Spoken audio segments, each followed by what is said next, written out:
Buenas tardes, profesor. Mi nombre es Francesca Bravo y junto con mi equipo le explicaremos el proceso productivo del cobre.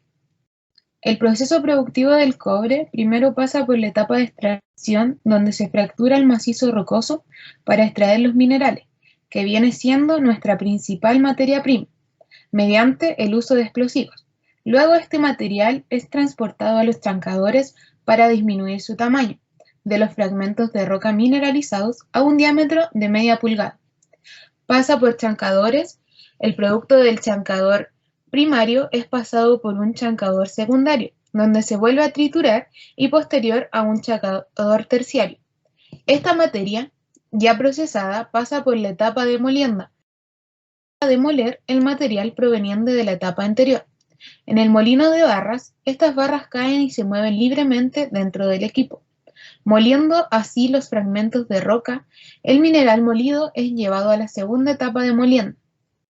De bolas, en esta etapa, este molino de grandes dimensiones, lleno de bolas en su interior, más agua y otros productos químicos, si fuese necesario en esta etapa, podemos ver la transformación de un material sólido a líquido llamado pulpa.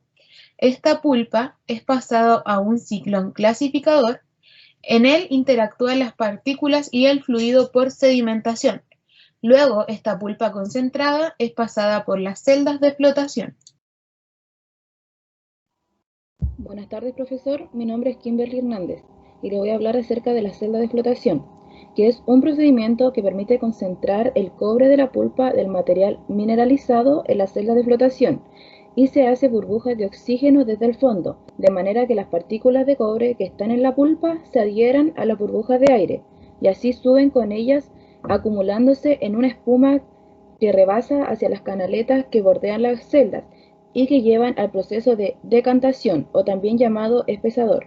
Este proceso permite reducir el porcentaje de humedad del concentrado de cobre pasando al proceso de secado, en el cual se elimina el agua contenida en sustancias como por evaporación y así se pueda conseguir un producto en condiciones óptimas de estabilidad y mejorar sus propiedades de fluidez, en el cual existe un intercambio de calor pasando de estado líquido a sólido.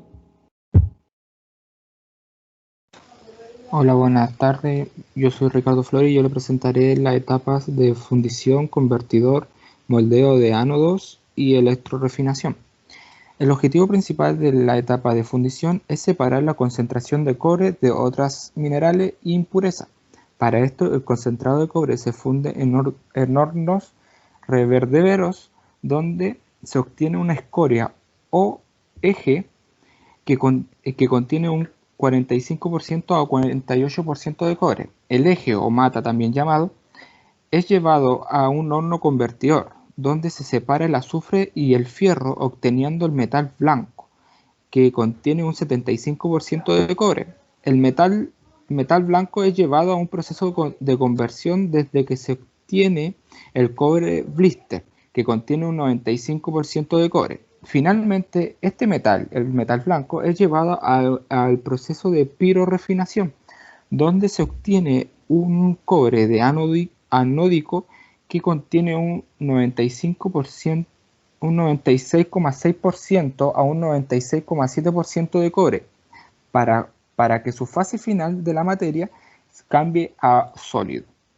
A continuación le explicaremos una transferencia de calor que sucede en el proceso de pirorefinación, donde se puede plantear el problema que una cara de una placa de un cátodo de cobre de 1.2 centímetros de espesor se mantiene a 400 grados Celsius y la otra cara se mantiene a 100 grados Celsius con una dimensión de 91,4 centímetros. ¿Qué cantidad de calor se transfiere a través de las placas, o sea, entre las caras? Para esto hay que ocupar la fórmula de Q es igual a K, que es la conductividad, por A, que es el área del cátodo, por la diferencia entre sus temperaturas. Partido todo esto por el espesor. Ya.